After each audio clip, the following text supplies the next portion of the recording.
이 예레미야 애가는 맨 처음 시작하는 말이 에카라는 그런 말입니다. 애가라는 말이 에카라는 그런 단어로 시작합니다. 요즘 원래 의미로 따지면 어찌하여 이런 의미인데 좀 우리식으로 이렇게 좀 바꿔서 말하면 어째 이런 일이 뭐 이런 식이죠. 그렇게 탄식하면서 어찌하여 이런 일이 도무지 알 수 없는 받아들이기 어려운 이런 끔찍한 고통과 이런 슬픈 일이 우리에게 닥쳤는가 이렇게 탄식하는 말로 시작된 에레미야 애가입니다.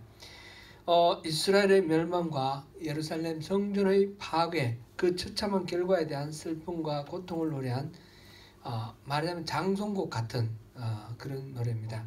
영어로는 lamentation인데 lamentation이 바로 장송곡을 lamentation이라 하죠. 애가 슬픈 노래, 추모곡, 장송곡 이런 말입니다. 수많은 사람들이 목숨을 잃었고 또 수많은 사람들이 포로로 끌려가고 완전히 파괴된 그 폐허 속에서 그 파멸의 원인을 생각하면서 하나님께 소망을 찾으려고 애쓰고 분투하는 그런 이 시인의 노래입니다. 2장에서도 계속해서 우리 1장에서 살펴봤던 그 슬픔 그거를 계속해서 한번 살펴보겠습니다. 2장은 크게 나눠 세 부분으로 나눕니다. 1절부터 9절까지 그리고 17절까지 이렇게 세 부분을 나눠봅니다. 물론 이제 나누는 방식에 따라서 다양하게 나눌 수가 있습니다. 제가 가진 성경에 보면 큰 동그라미가 1절부터 9절, 10절 다음에 11절에 큰 동그라미가 이렇게 나와 있는데 10절까지와 11절부터 끝까지를 이렇게 나눴습니다. 그렇게 볼 수도 있고요. 1절부터 9절까지 그리고 10절부터 17절까지 그 다음에 18절부터 22절까지 그렇게 세 부분으로 나눠봅니다. 앞에 1장에서 그들이 당한 이 고통스러운 이 파멸은 자신들의 죄 때문에 그리고 하나님의 진노 때문이라고 말했습니다. 1장에서 8절, 9절, 14절에서 자신들의 죄에 대한 이야기가 나왔고 하나님의 진노 그게 12절, 13절에 나왔습니다. 그러나 그러한 하나님의 그 진노 앞에서 하나님은 의로우시다라고 18절에서 받아들였습니다. 고통스러운 상황 속에서 주변의 옛 친구들과 동맹들 특별히 이집트에 대해서 배반을 당하고 조롱을 당하는 그런 일들을 더욱 아파하면서 그렇게 탄식합니다. 2장에서는 이 이스라엘의 패망의 원인을 좀 더 구체적으로 말하고 있습니다. 이스라엘의 상황을 또 냉정하게 관찰하면서 독자들에게 이러한 슬픔의 원인을 스스로 파악할 수 있도록 독자들이 파악할 수 있도록 그렇게 하였습니다. 그래서 하나님의 심판을 하나님의 진노에서 찾고 있습니다. 지난번에 말씀드렸듯이 이 에레미야 애가는 계속해서 이 바벨론 포로로 갔을 때부터 계속해서 이거는 유다의 멸망 그것을 돌아보면서 해마다 읽던 그런 성경책이고요. 그 이후에도 계속해서 이 아브월 9일 로마 제국에 의해서 성전이 파괴된 것도 그날입니다. 그 이후에 계속해서 유대인들의 불행한 일들이 그때 일어났기 때문에 아브월 9일에는 지금도 계속해서 읽는다 그랬습니다. 그 슬픈 이야기를 왜 자꾸 읽는가? 그 슬픈 이야기를 통해서 자기 자신들을 돌아보고 현재를 돌아보는 거죠. 현재 자기 자신들을 돌아보고 그때 멸망했던 원인을 지금 가져와서 자기들을 비춰보는 것입니다. 그때 하나님 앞에 죄악을 범하였고 하나님이 진노했기 때문에 그런 불행을 당했는데 지금 우리는 어떤가? 이것이 이스라엘 사람들이 이거를 계속해서 반복해 읽는 이유입니다. 오늘 우리가 바로 이 에레미야 애가를 읽는 이유도 그런 관점에서 우리가 봐야 되겠습니다. 사실 에레미야 애가 지금 오늘 3번째인데 저도 상당히 부담스럽습니다. 너무 이렇게 암울하고 답답하고 슬픈 이야기이기 때문에 이 슬픈 이야기를 우리 성도님들하고 어떻게 나누어서 어떻게 이거를 하나님 뜻을 우리가 찾을까, 그래 상당히 많이 부담스러운 게 사실이거든요. 그런데 왜 하나님은 이거를 우리에게 성경으로 이렇게 해놓으셨을까요? 우리가 일반적으로 이 애가는 잘 설교 때 잘 안 쓰는 이유가 이런 무거운 주제이기 때문에 그렇습니다. 그렇다고 해서 이게 성경이 아닌 것도 아니고 하나님께서는 읽게 하셨는데 오늘 이 2장을 보면서 2장은 1장보다 훨씬 더 무거운 그런 이야기인데 보면서 하나님의 마음을 우리가 한번 살펴보면 좋겠습니다. 2장에서 보면 1절에서 앞으로 전개될 내용을 요약적으로 서술하고 있는데 1장 1절과 비슷하게 이렇게 되어 있습니다. 1장 1절에서도 그랬죠. 1장 1절에서는 과거와 현재를 대비하면서 이 예루살렘의 모습을 비교를 했습니다. 과거에는 1장 1절에 보면 과거에는 열국 중에 큰 자였는데 지금은 어떻다고 그랬어요? 과부와 같다 그랬어요. 과거에는 공주 같았는데 지금은요? 강제노동하는 사람, 이런 식으로 대비를 하면서 그때의 영광, 아름다움 이런 것과 비교되는 너무 초라한 현재를 대비를 했습니다. 2장 1절에서도 그렇습니다. 딸 시온은 슬프다, 주께서 어찌 그리 진노하사 딸 시온을 구름으로 덮으셨는고.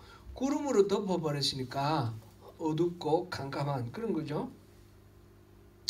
그 다음에 계속해서 나오는 말씀이 이스라엘의 아름다움을 하늘에서 땅에 던지셨으며, 하늘에서 땅에 던졌다, 이거는 내팽개 쳤다라는 뜻입니다. 그죠? 하늘에서 예루살렘의 아름다움이 하늘에 이를 정도로 이렇게 아름다웠다는 거죠. 영광스러웠다는 거죠. 나중에 뒤에서 또 그 주변 민족들이 비웃었으며 하는 말이 그 영광스러운 도시라든 게 바로 여기냐 이렇게 말하는 내용이 나오는데 바로 그러한 영광, 그거를 땅으로 집어 던져버렸습니다. 땅바닥에 완전히 깔려버린 그런 상황. 그러면서 진노의 날에 그의 발판을 기억하지 아니하셨도다. 완전히 그렇게 낮아지고 짓밟힌 그런 상황을 이야기를 하면서 2장 1절, 이것이 앞으로 2장에서 전개되는 모든 내용이 그렇게 예루살렘의 그 상황, 이스라엘의 상황이 완전히 바닥에 이르렀다, 그런 내용을 지금 서언적으로 이렇게 머릿말로 이야기하고 있습니다. 이 첫 번째 부분 1절부터 9절까지라고 했는데 그것도 두 개로 나눌 수가 있어요. 2절부터 5절까지는 이스라엘이 전국적으로 심판을 받고 있는 그런 상황을, 우선 이 전국적인 심판의 모습을 묘사하고 있습니다. 2절에서 보니까 야곱의 모든 거처들, 이런 말이 나오고 유다의 견고한 성체들, 이렇게 나왔습니다. 나라와 그 지도자들, 이건 이제 예루살렘 하나만 말하는 것이 아니라 이스라엘 전체를 말하는 것이고, 그것이 삼키시고 그저들을 삼키셨다. 삼키셨다. 이 삼켰다라는 말의 뉘앙스가 있지 않습니까? 꿀꺽 삼켜버리는 거, 흔적도 없이 그냥 그 삼켜버리시는 그런 것처럼 야곱의 모든 거처들을 없애버렸다는 거죠. 그리고 딸 유다의 견고한 성체들을 허물어서 땅에 엎으셨다, 이렇게 이렇게 표현을 했습니다. 그리고 나라와 유다 이 전체 나라와 그 지도자들을 욕되게 하셨다 이렇게 말합니다. 전국적으로 이렇게 하나님께서 이렇게 이스라엘을 엎어버리시는 그런 상황입니다. 3절에서는 맹렬한 진노로 이스라엘 모든 뿔을 자르셨으며, 뿔이라는 것은 힘과 능력, 권세 이거를 나타내는 말인데 그거를 잘라버렸다는 거죠. authority 이거를 무너뜨렸다는 그런 것입니다. 그의 오른손을 뒤로 거두어 들이시고 그랬는데, 이 오른손은 하나님의 오른손, 이 강한 능력, 힘을 상징하는 오른손입니다. 그래서 오른손으로 이스라엘을 늘 지켜주시고 보호해 주셨는데 그걸 뒤로 감추어 버리셨어요. 이제 더 이상 안 돌봐준다는 그런 말씀이죠. 이스라엘에 대한 모든 보호와 그 인도를 거둬들이셨다는 것입니다. 그리고는 맹렬한 불로 야고보를 불사르셨다. 완전히 불태워 버리신다. 지금 이제 예루살렘이 완전히 폐허가 되는 그런 광경을 이렇게 표현했습니다. 4절을 보시겠습니다. 원수같이 그의 활을 당기고 대적처럼 그의 오른손을 들고 서서 눈에 드는 모든 사람을 죽이셨으며 딸 시온의 장막에 그의 노를 불처럼 쏟으셨도다. 실질적으로 예루살렘이 멸망한 것은 바벨론이 침략해 와서 바벨론 군대, 느부갓네살의 군대가 예루살렘을 멸망시켰습니다. 그랬는데 여기서는 지금 2절, 3절, 4절에서 누가 그렇게 멸망시켰다고 그랬습니까? 하나님이 그렇게 하셨다고 그랬습니다. 바벨론 군대가 한 그 모든 일들을 하나님이 하신 일로, 이 바벨론은 하나님의 어떤 수단으로, 막대기로 그렇게 사용된 것으로 그렇게 이야기를 하고 있습니다. 그 이유는 바로 하나님이 진노하셨기 때문이다. 그렇게 나옵니다. 1절에서도 그리 진노하사, 그의 진노의 날 이렇게 나오고, 2절에서도 노하사라는 말이 나오고, 3절에도 맹렬한 노라고 그렇게 나오고, 4절에서도 그의 노를 불처럼 쏟으셨도다. 계속해서 하나님의 노, 진노 이 말이 언급되고 있습니다. 그렇게 해서 5절에서 보니까 주께서 원수같이 되어 이스라엘을 삼키셨으며 라고 하였습니다. 이스라엘 백성들은 자신들이 아브라함의 후손으로서 하나님께서 선택하신 특별한 선민이라 생각하고 있습니다. 거룩한 나라라는 자부심이 있습니다. 이 출애굽기 19장에 그렇게 명시되어 있습니다. 그들은 출애굽의 과정에서 하나님께서 초자연적인 능력으로 그들을 지켜주셨고 그들을 이끌어서 가나안까지 이르게 하셨고 나라를 이루게 하셨습니다.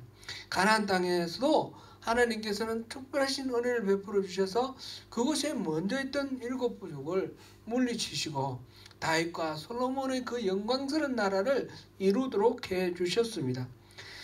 열왕기상 9장에 보면 솔로몬이 성전과 궁궐을 다 짓고 하나님께 막 기도를 하는데 그 기도 끝에 하나님이 임재하셔요. 하나님이 임재하셔서 다윗에게 약속했던 대로 왕위에 내 자손이 끊이지 않을 것이다 약속하셨어요. 그랬는데 그러니까 유대인들 이스라엘 사람들은 하나님이 우리를 지켜주시고 하나님이 언제나 우리의 백그라운드라고 생각했습니다. 무슨 일이 있을 때마다 기도를 했는데 이 사람들은 기도를 할 때 누구를 불렀습니까? 하나님을 불렀습니다. 그런데 그 하나님이 원수가 되었대요. 이때까지 그렇게 힘들고 어려울 때마다 불렀던 그 하나님이 원수가 되었다 그러니까 이거 얼마나 참 끔찍스럽고 놀랍고 힘든 일입니까? 제가 아이들 키우면서 좀 엄격하게 키웠습니다. 나중에 커서는 제가 좀 이렇게 제법 커서는 그게 후회가 돼가지고 안 했는데 애들을 엄격하게 하는 게 그게 저의 경우에는 그건 안 좋았던 것 같아요. 어릴 때 일부러 좀 이렇게 얼굴을 좀 험악하게 해가지고 이놈 그러면서 막 혼을 냈는데 이 커서 나중에 얘기를 하는데 그때 아버지 모습이 얼굴이 너무너무 무섭더라는 거예요. 물론 그때도 무서워하는구나 라는 걸 알고 무서워하라고 그랬죠. 일부러 이제 막 이렇게 무섭게 이렇게 했는데 너무너무 무섭더라. 아버지는 항상 아버지로서 이렇게 가깝게 있고 보호자고 이런 사람으로 생각을 했는데 그 얼굴이 진짜 마귀 같다는 거죠. 그래가지고 아버지하고 관계가 멀어졌다는 거예요. 그러니까 그때 괜히 내가 일부러 좀 과장해서 무서운 얼굴을 하고 이렇게 했는데 그때 이 아이는 완전 주눅 들었구나. 이 아이는 너무 그거를 끔찍스럽게 생각했구나. 그런 것을 이렇게 알게 되었습니다. 지금 경우가 비슷한데 그 강도는 제가 지금 우리 딸이 제게 느꼈던 그거하고 생각했을 때 1000배, 10,000배의 강도입니다. 아버지에게 기대했던 그런 보호하심, 따스하심, 인자심 그게 막 마귀같이 보이는 그런 어마어마한 두려움, 그죠? 공포. 그런 그보다 수만 배의 그런 공포로 하나님을 지금 보는 거예요. 하나님이 원수 같다는 거예요. 원수. 원수가 되어서 우리를 막 쳐버리는 거예요. 집어 던져버리고. 참 너무너무 무서운 그런 상황입니다. 6절에서 9절 사이에서는 하나님과 이스라엘 백성들 사이에 성전을 매개로 하여 이루어졌던 그런 관계가 지금 깨어졌다라는 것을 나타내고 있습니다. 6절에서는 보니까 초막을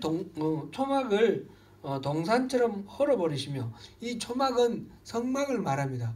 성막, 성전 이거를 동산처럼 헐어버리시며 그 절기를 폐하셨도다. 1년에 이 기본적으로 3번 이 절기가 있지 않습니까? 이 절기에는 반드시 흩어져 있더라도 이 성전에 찾아와서 하나님께 예배하라 하는 것이 이 하나님의 명령이었습니다. 그랬는데 그 절기를 폐해버렸다는 거죠. 그건 무슨 말이에요? 다시는 너희들 보고 싶지 않다. 다시는 너희들 제사 내가 받고 싶지 않다. 오지 마라. 너희들하고 나하고는 끝났다. 그런 얘기 아닙니까? 그리고 시온에서 절기와 안식일을 잊어버리게 하시며 사람들이 그걸 잊어버리라. 그렇게 하셨다는 거죠. 왕과 제사장을 멸시하셨도다. 왕이나 제사장은 하나님이 기름 부어서 특별히 하나님께서 맡기신 사역을 감당하게 하는 그런 사람이에요. 그런데 그를 멸시하셨다.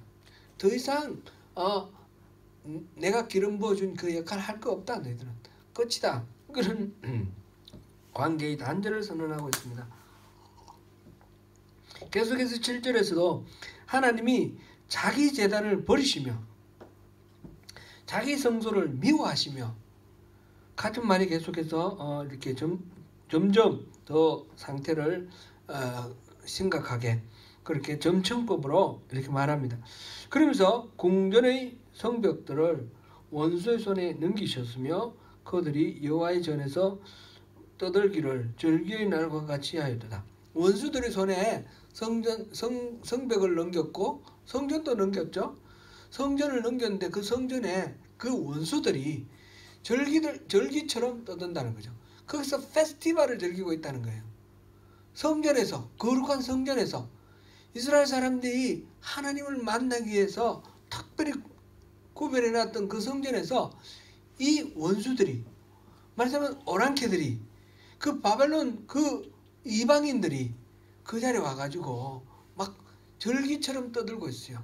페스티벌을 즐기면서 자기들의 욕망을 채우고 있습니다. 실제로 거기서 제사 드릴 때 가지고 있던 그 기명, 제사 도구들, 그릇들, 그걸 가지고 술잔으로 쓰고 막 이러지 않습니까? 이런 식으로 하나님을 모욕하는데 하나님은 그것을 허락하셨다는 거예요. 그거는 바벨론 사람들이 그렇게 하도록 하신 분이 바로 하나님이시라는 겁니다. 그리고 8절에서는 하나님의 딸 시온의 성벽을 헐어버리셨다 그랬고 9절에서는 성문을 땅에 묻어버리고 그랬다고 지금 이야기를 하고 있습니다.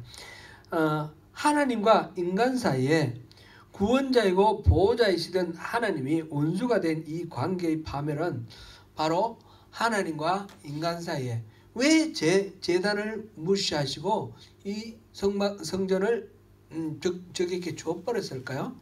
이유는 거기서 바치는 하나님께 올려 바치는 성전, 제사, 그것이 하나님이 기뻐하시는 순결한 제사가 아니었기 때문에 그렇습니다. 그들이 하나님을 섬기는 것이 바로 하나님을 섬기는 것이 아니고 우상 숭배였기 때문에 그렇습니다. 그들은 하나님과 겸하여 우상도 섬겼는데 이거는 우상 숭배인 거죠.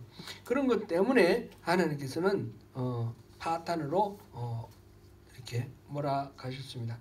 10절부터 17절까지는 그리하여 맡게 되는 하나님의 백성들의 슬픔에 대해서 노래하고 있습니다. 10절에서는 시온의 장로들이 티끌을 머리에 덮어쓰고 굵은 배를 허리에 두르고 있다 그랬습니다. 그건 어떤 표시입니까? 회개하고 있는 그런 표시입니다. 처절한 패배를 보면서 지금 장로들이, 시온은 예루살렘을 말하는 것이고 이스라엘 전체를 대표한다 할 수 있겠고, 장로들이 지금 회개하고 있습니다. 그리고 예루살렘의 처녀들은 머리를 땅에 숙였습니다. 땅에 머리를 박고 지금 실망해서 완전 낙담해서 풀이 죽어서 있는 그런 상황입니다. 11절에도 계속해서 회개하는 모습이 나옵니다. 극도의 슬픔을 표현하고 있습니다. 내 눈이 눈물에 상하며 내 창자가 끊어지며, 너무너무 많이 울어가지고 눈이 짓무른 상태예요.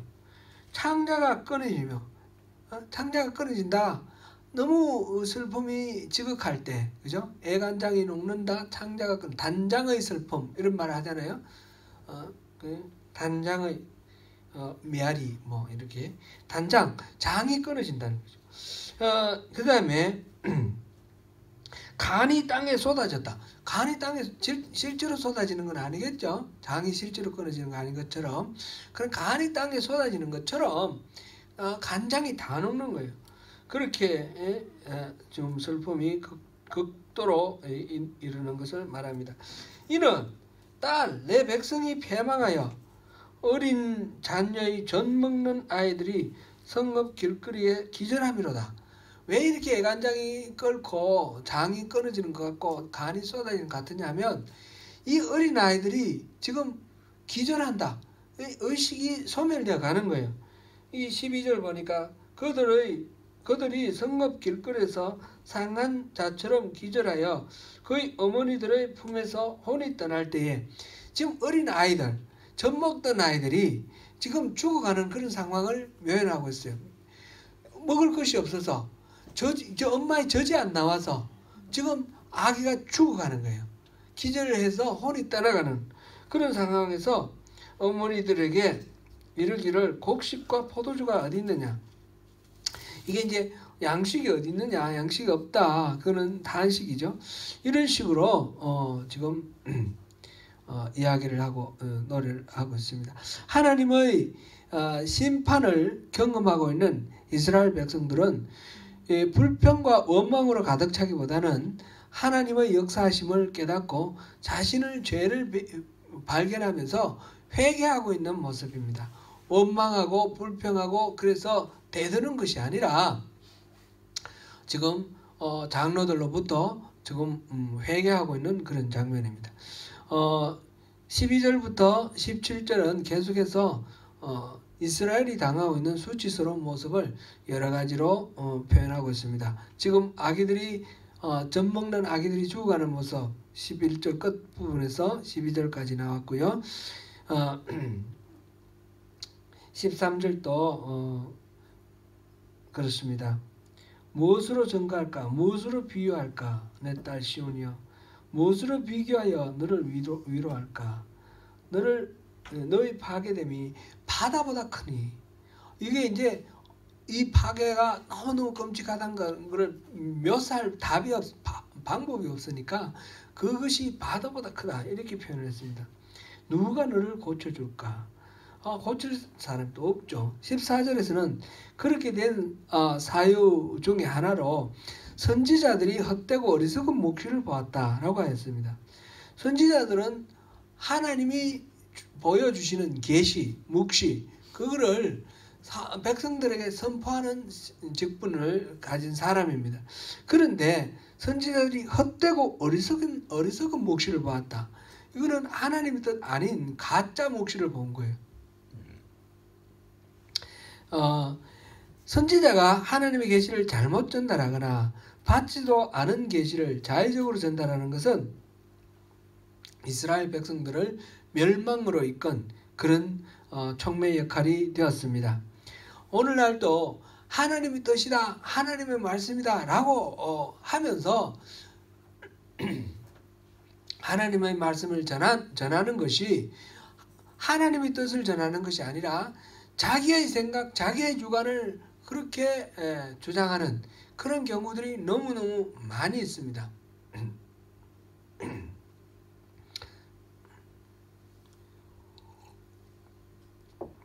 오늘날 우리가 특별히 저는 설교자로서 이 부분에 대해서 끼어서 놓기도 하고 하나님의 말씀을 바르게 전달할 수 있도록 해야 되겠고요. 여러분들도 저를 위해서도 많이 기도해 주십시오. 어떤 인간이기 때문에 여러 가지 일들이 막 이렇게 끊임없이 이렇게 있으니까 그 일들 속에 생각이 왜곡되고 이기적으로 가고 자기중심적으로 가고 그렇게 해서 하나님의 말씀을 왜곡하는 그런 위험이 얼마든지 있는 것입니다.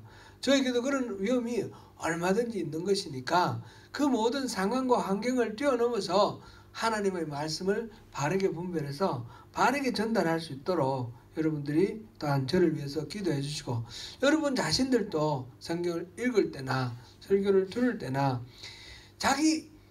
어떤 게 우리가 쉽게 말해서 어떤 게 자기한테 가장 쉽게 감동이 되느냐 하면 자기가 평소에 생각하던 거하고 비슷할 때 그럴 때 감동이 돼요. 그게 옳은 거냐? 그렇게 볼 수는 없어요. 내 생각이 틀렸는데 틀린 생각 비슷한 말 나온다고 우리가 은혜 받았다 막 그렇게 하면 그건 함께 망하는 길입니다. 그러니까 하나님께 끊임없이 올바른 분별력을 영적 분별력을 구하시고 지혜를 구하시고 바르게 하나님 뜻을 분별할 수 있어야 되며 바르게 또 이렇게 들어야 되고 바르게 읽어야 합니다. 15절 16절에서는 지나가던 자들이 박수치고 비웃고 원수들이 입을 벌리며 비웃습니다. 그런 비웃음이 얼마나 참 마음 아프고 힘들고 쓰라리는지 정말 모릅니다. 슬픈 사람들, 슬픔에 갇힌 사람들에게 비아냥거리고 모욕하는 건 정말 천벌받을 일입니다. 슬픔에 잠긴 사람에게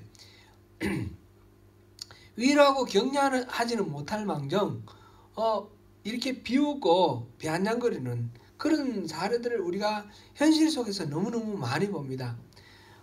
절대로 우리는 그런 것은 하면 안 되겠습니다.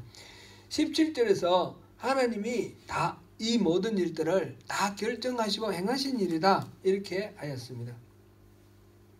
우리 전에도 그런 말씀 우리가 나눴지만 이거는 당사자로서 자기를 돌아보며 회개하는 그런 입장에서 하는 말입니다. 남의 불행에 대해서 그렇게 말하면 안 된다는 것을 우리가 기억해야 되겠습니다. 명심해야 되겠습니다. 욥기에서 욥의 친구들이 와서 그렇게 이렇게 충고를 해줬는데 선한 의도에서 출발해서 충고를 했는데 결과적으로 하나님한테 다 책망을 받습니다. 왜 그렇습니까? 욥이 당한 그 불행과 그 고난과 그 처지에 대해서 공감해 주려는 마음이 없는 것입니다. 그리고는 막 얘기를 하다 보니까 자꾸 공격적으로 되고 비난하고 정죄하는 쪽으로 가는 것입니다. 그렇게 해서 하나님으로부터 책망을 받는 그런 욥의 친구들을 생각하면서 슬픔, 고난 여기 비극 속에 있는 사람들에게 지금 예레미야 애가를 전체를 우리가 다 통과를 하면서 결론을 얻어야 되겠지만, 그것은 이 어떤 사실은 그 엄청난 슬픔이나 이 고통은 말로 위로할 수도 없는 것이고 말로 그것이 해결이 되는 것도 아닙니다. 내가 같이 공감한다고 해서 그 슬픔이 나눠지는 것도 아닙니다. 그런데 그런 거를 그러면 우리는 아무것도 할 수 없으니까 그냥 넘어가야 할 거냐? 그것도 아닌 것입니다. 그 슬픔을 어떻게 할 것인가? 어떻게 함께 견디면서 함께 그 슬픔을 이렇게 겪어갈 것인가? 견디고 겪어갈 것인가? 그것을 이 애가를 통해서 우리가 찾아야 할 주제인 것입니다. 이스라엘 백성들은 언약을 받은 자들로서 하나님의 특별한 보호와 사랑을 받은 만큼 더욱 거룩하고 성결한 삶의 질이 요구됩니다. 즉 독특한 특권과 신분을 향유하는 만큼 의무와 책임의 온전한 이행이 필요한 것입니다. 이것은 우리에게도 똑같이 적용이 됩니다. 우리는 예수 그리스도의 그 보혈이라는 그 값진 비용으로 비용을 지불하고 구원받은 하나님의 백성입니다. 우리는 하나님께서 어렵다 해주셨고 세상의 어떤 것들로부터도 안전하게 지켜주시겠다고 약속하셨습니다. 그렇게 선택된 하나님의 백성이면 그 하나님의 백성답게 우리가 거룩하고 성결한 삶을 살아야 하는 것입니다. 이 모든 것은 하나님의 백성들이 하나님과 바른 관계에 놓여 있을 때에 가능한 것입니다. 그러므로 우리는 끊임없이 우리가 선자리를 돌아봐야 됩니다. 우리가 자기중심적인 자리에 내가 하나님의 자리에 서 있지 않는가 점검하면서 끊임없이 자리를 옮겨서 하나님의 자리로 우리가 돌아가야 됩니다. 내가 중심이 아니라 하나님이 중심. 그렇게 바른 관계 속에 들어갈 때에 우리가 우리 자신을 지킬 수가 있고 하나님의 보호를 입을 수가 있고 하나님께서 우리에게 허락하시는 천국을 누리게 되는 것입니다. 우리가 지난번에 잠깐 말씀 나눴나요? 이거는 늘 우리가 생각해 봐야 되겠습니다. 우리가 지금 신앙생활하는 목표가 뭔가? 죽어서 천국 가는 것일까요? 아니면 이 땅에 살아있는 동안 부귀영화를 누리는 것일까요? 그런 것, 죽어서 천국 가는 것은 당연한 것이지만 그때까지 천국에 죽어서 천국 갈 때까지 이 땅에서는 무조건 꼭 참고 이를 악물고 참고 견뎌내야 되는 그런 것이 아닙니다. 예수님이 오셨을 때 이미 천국이 이 땅에 임하였다 하셨습니다. 우리가 예수를 영접하였을 때 하나님 나라는 우리 가운데 이미 임했습니다. 우리는 그러니까 그리스도인으로서 이 땅에 살아가는 동안 하나님 나라의 백성으로서 하나님 나라를 누리며 살아가는 그런 인생입니다. 그러니까 교회는 다름 아니라 하나님 나라인 것이죠. 이 택함받고 선택받은 구원받은 백성들의 모임이 교회입니다. 그러므로 신앙생활 한다는 것은 천국을 누리는 것입니다. 천국은 유예되어 있는 것이 아니라 앞당겨서 지금부터 천국을 누리는 것입니다. 우리에게 끊임없이 고난이 닥쳐오고 우리에게 끊임없는 어려움이 있더라도 신앙이 없으면 그 속에서 좌절하고 낙심하고 고통하며 망해가고 소멸되어 갈 것이지만 우리는 하나님과의 바른 관계 속에서 내 힘으로 감당할 수 없는 그런 하나님의 능력을 우리가 입게 되는 것입니다. 그래서 그 고난도 이겨내고 슬픔도 이겨내고 그 대표적인 것이 이 관계 속에서 어려움이 있을 때 우리 나의 성품으로는 감당할 수 없는 거지만 하나님 나라 백성으로서 내 안에 들어오신 성령의 능력으로 하나님의 능력으로 그것을 용납하고 감당하는 그런 것을 누리는 것이 우리 신앙의 본질입니다. 그러므로 하나님과 바른 관계 계속해서 우리가 추구하고 나아가도록 해야 되겠습니다. 세 번째는 18절부터 22절까지 기도와 응답입니다.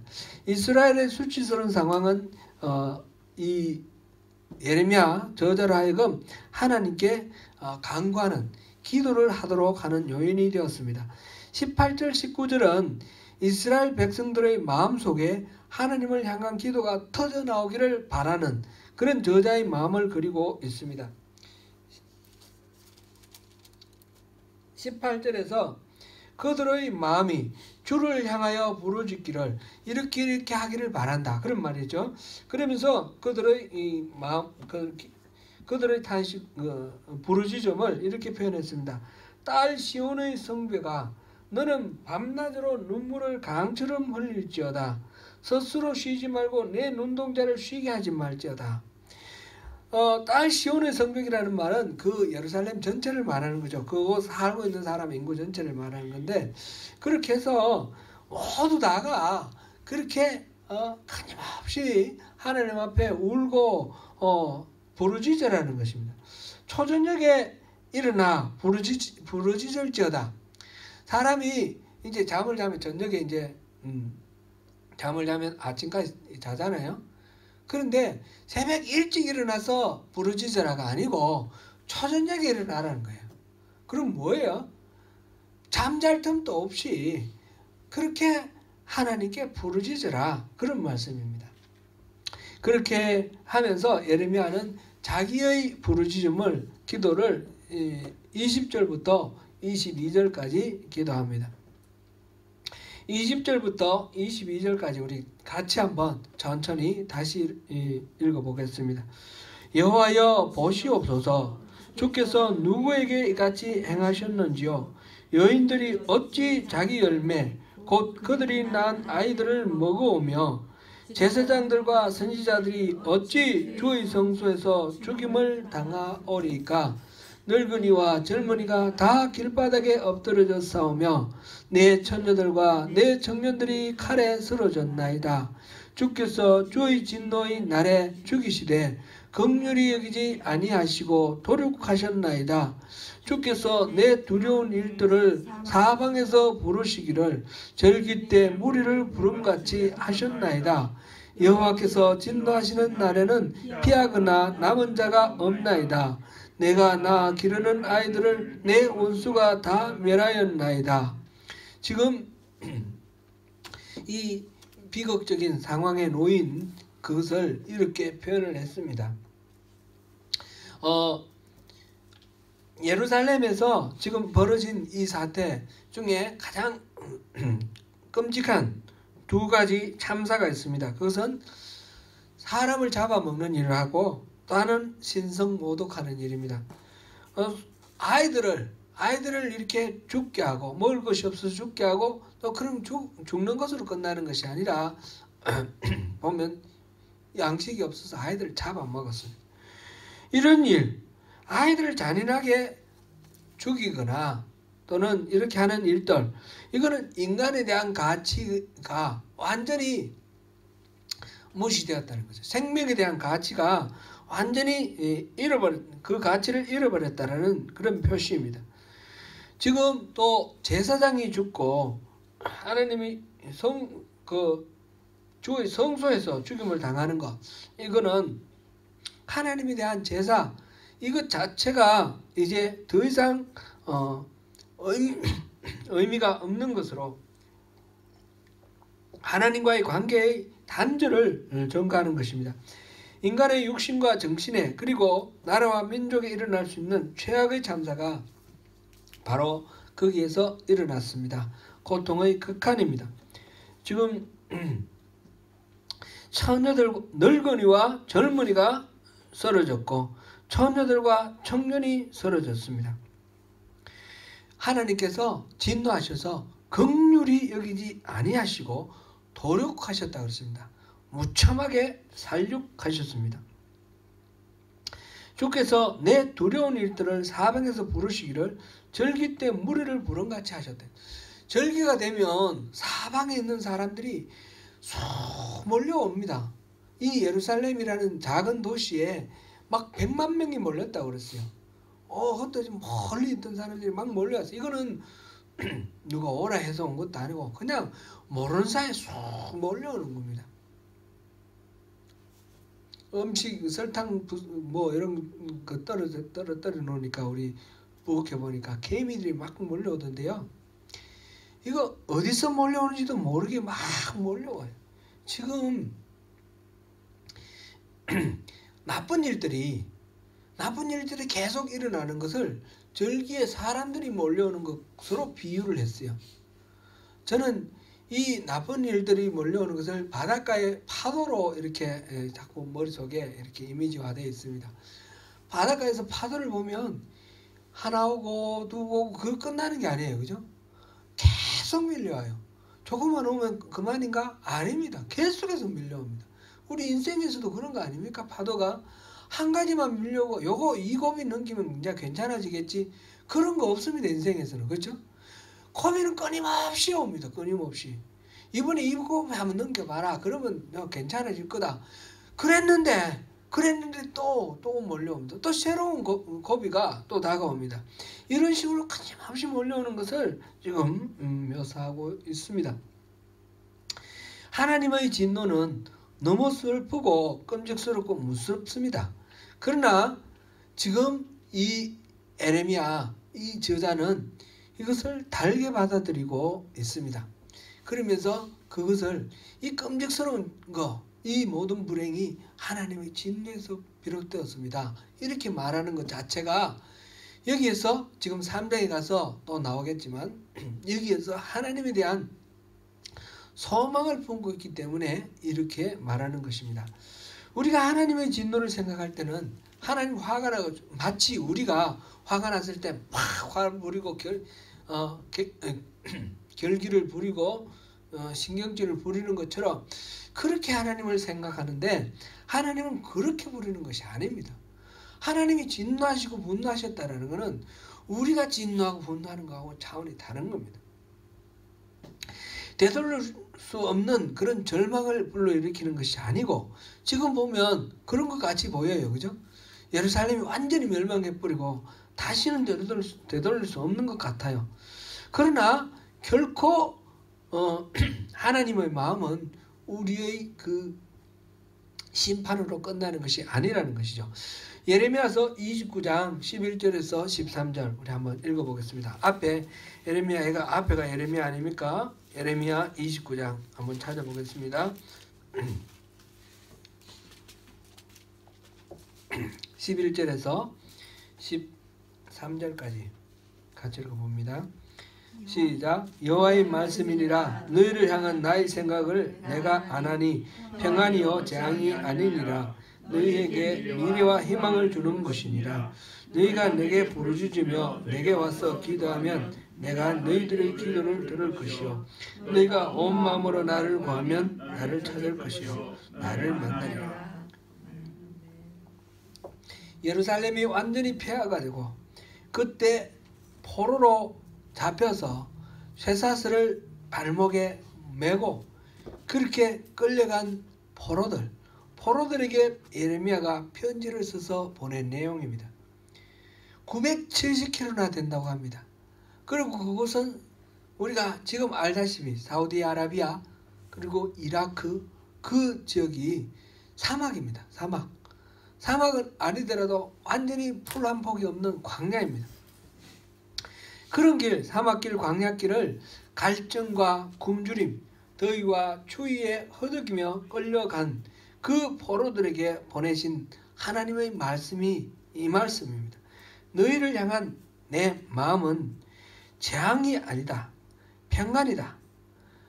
너희의 미래와 희망을 주는 것이다. 너희가 나를 찾으면 나를 만날 것이다. 전심으로 나를 찾으라. 이것이 하나님의 마음이라는 것입니다. 역사적으로 봐서 이들은 예레미야가 이야기한 것처럼 70년 후에 다시 고향으로 돌아와 성전을 세우고 그리고 그 땅에서 계속해서 살 수 있게 되는 것입니다. 완전히 끝나버리는 것이 목적이 아니라 되돌아서서 하나님과의 바른 관계를 세우라는 것입니다. 실질적으로 이 유대인들은 바벨론으로 포로로 끌려간 상태에서 모세 오경을 비롯해서 모든 성경을 정비를 합니다. 열왕기는 바로 끌려간 그 상태에서 기록된 성경책입니다. 그 다음에 여러 성경책들이 바벨론에서 쓰여졌습니다. 다니엘 같은 것이 대표적인 것이고요. 바벨론에 있다가 다시 예루살렘으로 돌아와서 바로 그 직후에 쓰여진 것들이 뭐 에스라, 느헤미야 이런 것들이 있고 역대상하 이런 것이 있습니다. 그리고 그 포로 상태에서 또 예언서로 성경 에스겔도 있고요. 이런 지금 바로 그 이스라엘이 완전히 멸망된 그 상태, 절망적인 상황, 우리 예레미야 애가에서 읽어본 이 처참한 상황 속에서 이 이스라엘 백성들은 하나님을 찾았습니다. 그리고 하나님의 말씀을 발견을 했습니다. 하나님 뜻과 의지를 되찾았습니다. 그래서 그들은 다시 하나님의 백성으로 회복되어 갑니다.